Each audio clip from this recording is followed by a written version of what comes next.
Welcome back to the podcast. So today's episode is going to be a little different. I'm not joined by chat today. I'm just going to do some rambling of my own.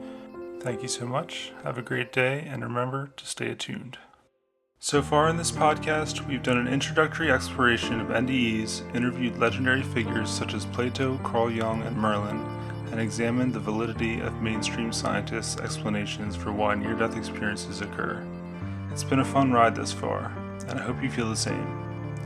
We're still going strong, and there's plenty of ground to cover in future episodes.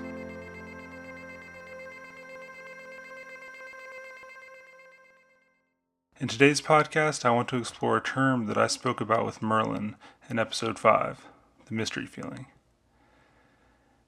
In case you didn't listen to that episode, the mystery feeling is a term my brother, sister, and I use to describe a positive emotion which at times swept over us. I now think of this feeling as a mix of joy, peace, and longing. We knew those terms, but we needed one of our own to fully express what it is we were feeling. The mystery feeling was also, in retrospect, a reflection of the love we had for each other. I say had, but it's still there. One of us crossed over to the other side in 2012, my sister Caitlin. Even though she's gone, it doesn't mean the love is gone. On the contrary, the love is as strong as ever. It just presents itself to us in other forms.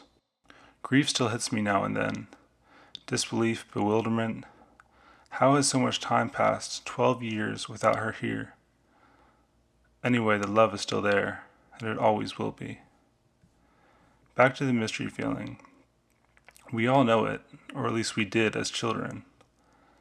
But as we grow up, we learn to make the world smaller. Our brains perfect their ability to chunk information and predict patterns, leaving no more room for the mystery. So how might we go about bringing the mystery back? My only answer for you right now can be broken down into 2 words: art and silence. Art, movies, music, heck, even games. They can give us a glimpse. It may not be as profound as the mystery feeling once was for us, but it's something. I remember playing Mario and Zelda when the 3 of us siblings were together. My goodness, what pure joy, curiosity, and exploration. Mario 64 and Ocarina of Time were masterpieces. It's rare to find a game so perfect these days. And silence, sitting with your own thoughts, letting nature speak. This is a way to retune your antenna to receive the good stuff. You can pray, sure. Or you can just meditate. Eyes open, eyes closed, doesn't matter. Just do it. It's sometimes uncomfortable and difficult, removing external stimulation, but it's a powerful practice. One that I need to commit to more in my own life. Profound art and profound silence have a lot in common. Both are gateways into the unknown. You can't have the mystery feeling without stepping into the unknown. Sounds a bit vague, abstract maybe, but it's true. What if you saw the next 24 hours as being full of possibility?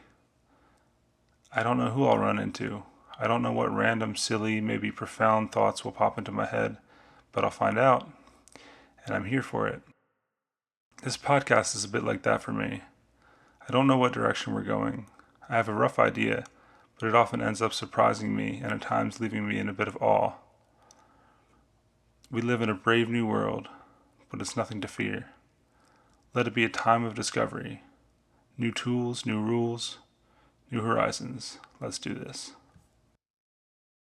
So now I want to talk about other terms that have been used to describe something like the mystery feeling. So J.R.R. Tolkien coined the term eucatastrophe. So basically a catastrophe, but in a positive way. Almost like the impact of it is devastating, but it brings joy. He called it the sudden happy turn of a story which pierces you with a joy that brings tears. And he went on to say, it is a sudden glimpse of truth. Your whole nature, chained in material cause and effect, the chain of death, feels a sudden relief as if a major limb out of joint had suddenly snapped back.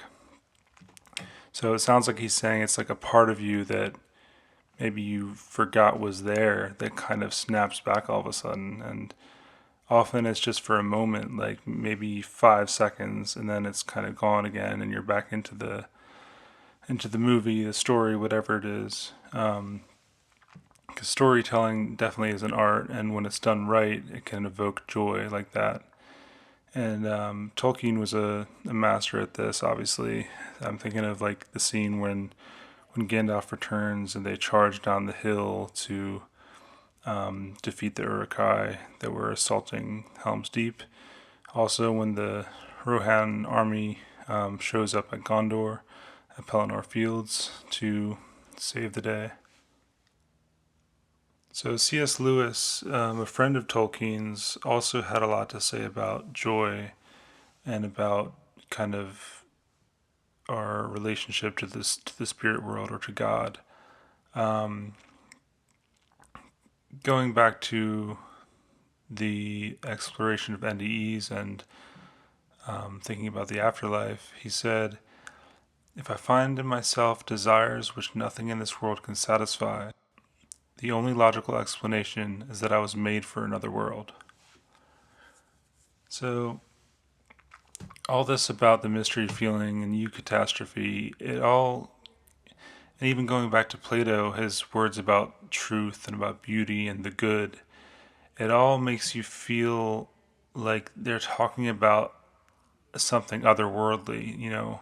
They're not talking about this reality, although things like truth and beauty and justice are in this reality. But they're a reflection of the higher truths, the higher values.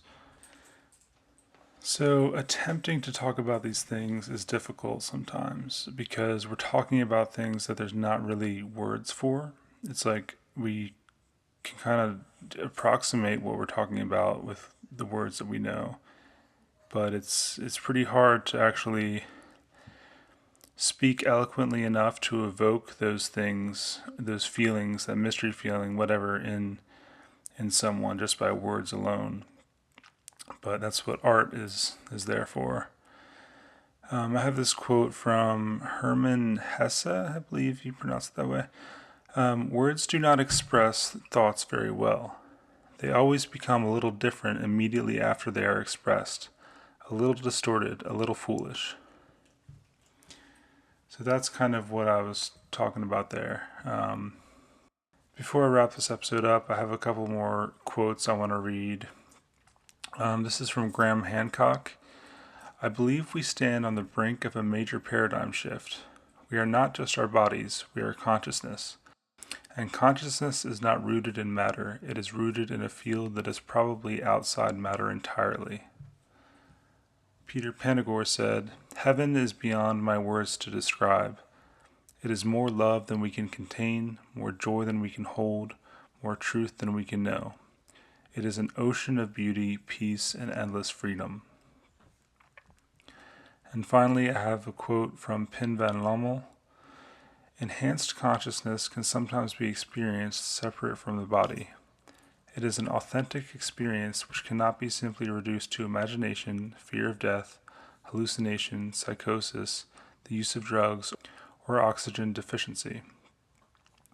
There are good reasons to assume that our consciousness does not always coincide with the functioning of our brain."